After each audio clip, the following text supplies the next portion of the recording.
Огромный привет! Купил я вот такой вот топорик за 330 рублей. Он сделан из нержавеющей стали, и хочу из него сделать что-нибудь достойное.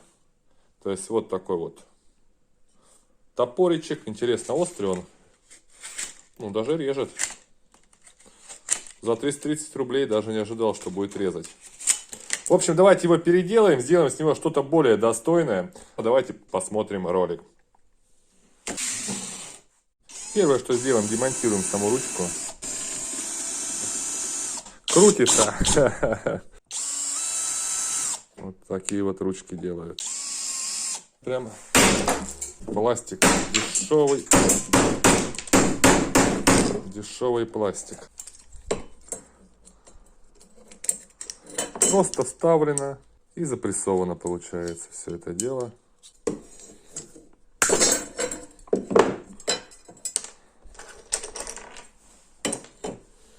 Вооружаемся маркером и будем рисовать.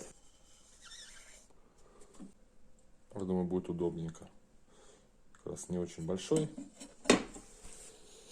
Вооружаемся УШМ.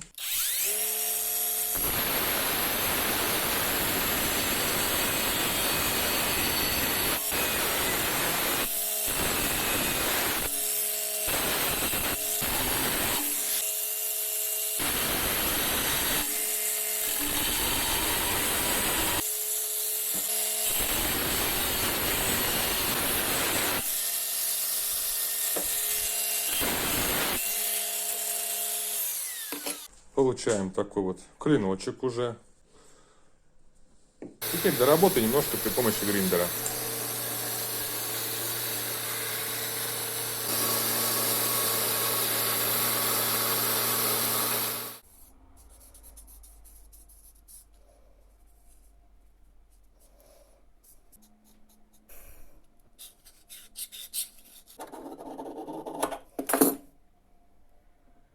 Ну а теперь при помощи вот такого приспособления для выведения спусков будем сами наводить спуски.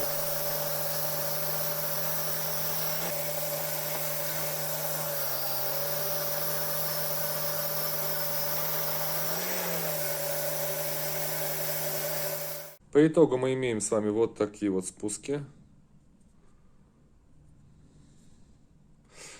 Не хочу полировать. Сейчас просто сделаю такую галтовку при помощи бутылки пластиковой, щебня, чтобы потом можно было понять, есть ли результат у нас или нет.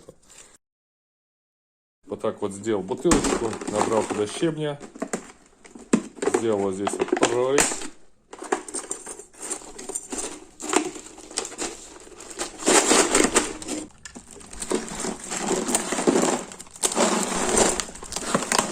И включаем прямо на минималочку и оставляем на пару часиков, пускай идет обработка.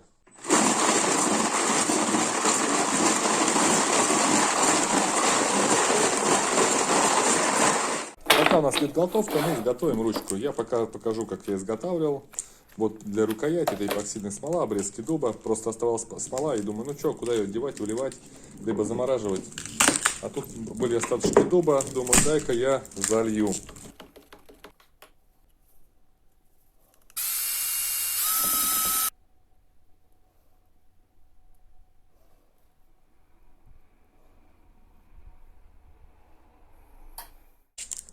Даже не знаю, что получится на разрез. Вот после рейсмуса как выглядит заготовочка. Такие вот были дубовые. Не знаю, конечно, что получится, но что-то все-таки должно получиться. Прям ничего не буду придумывать. Возьму ту же самую ручку и просто сейчас ее введу и вырежу.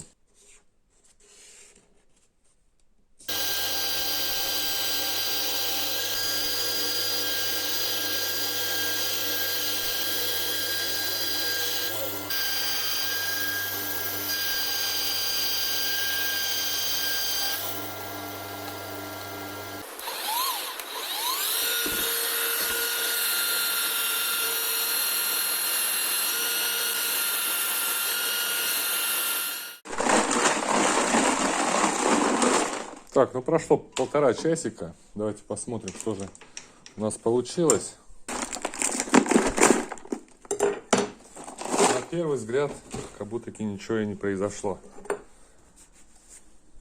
Ну, хотя, если присмотреться, то матовый. Можно было бы, конечно, еще побольше подержать. Но я думаю, этого тоже будет достаточно. Ну вот хорошо видно наглядно после скотча. То есть разница, видите, есть. То есть галтовка такая рабочая тема. Теперь мы с вами приступим к приклейке ручек. Разметим под сверлом.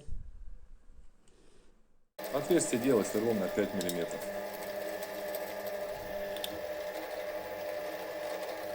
Приклеивать буду на эпоксидный клей двухкомпонентный.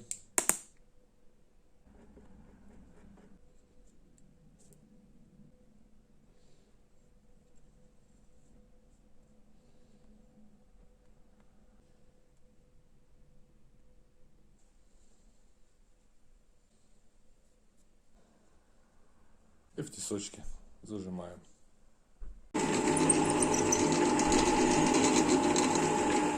Хорошо есть приспособления, которые упрощают жизнь. Вот, например, тот же самый гриндер, да, которым можно обточить все.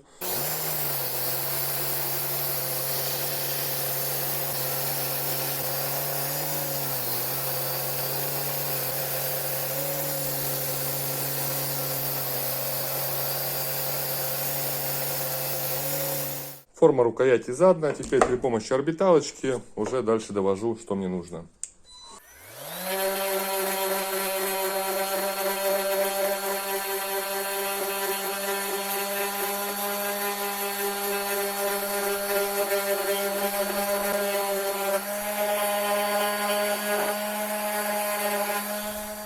Вот так вот сейчас ручка выглядит. Выполировывать не буду. Сейчас просто покрою маслом для дерева.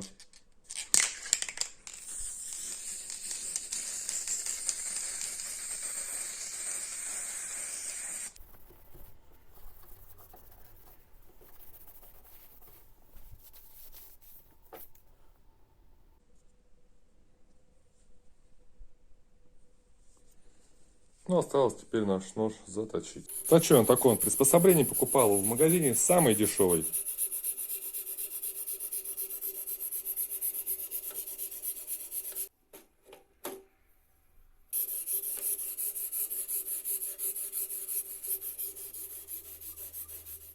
В конце концов получаем вот такие вот с вами спуски ровненькие с двух сторон. Давайте проверим на бумажке. Сильно его не стремился заточить, ну как есть. То есть колбасочку мы можем всегда порезать. Да, может быть не лучшая там сталь, но тем не менее это уже не ржавейка. Ржаветь не будет. Ручка получилась такая необычная. Сочетание дуба и эпоксидной смолы.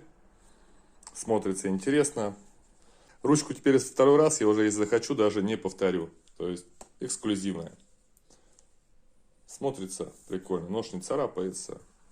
Ну, может быть, да, надо будет чаще подзатачивать. Ну, можно на любом мусате там его подправить, на любом камне. Сейчас попробуем с вами вот кусочек стали, который у нас остался, нержавейка, который мы резали. Попробуем сейчас тиски, ее зажмем и сломаем на излом. Посмотрим, как он себя поведет. Большой кусок куда-то непонятно улетел. Но, тем не менее, хочу показать, что такой металл... Я не знаю, я не могу определить, но вот вроде бы немножко есть закал, то есть суховатый. Не совсем уж сыромятина. Кто знает, как правильно определить и какая твердость стали или нержавейки, напишите, пожалуйста, в комментарии. А вам же, друзья, хочу сказать огромное спасибо, что смотрите, что поддерживаете. Если вам понравился данный выпуск, обязательно палец вверх, напишите ваше мнение. Вам же всем крепкого-крепкого здоровья. До новых встреч. Пока-пока.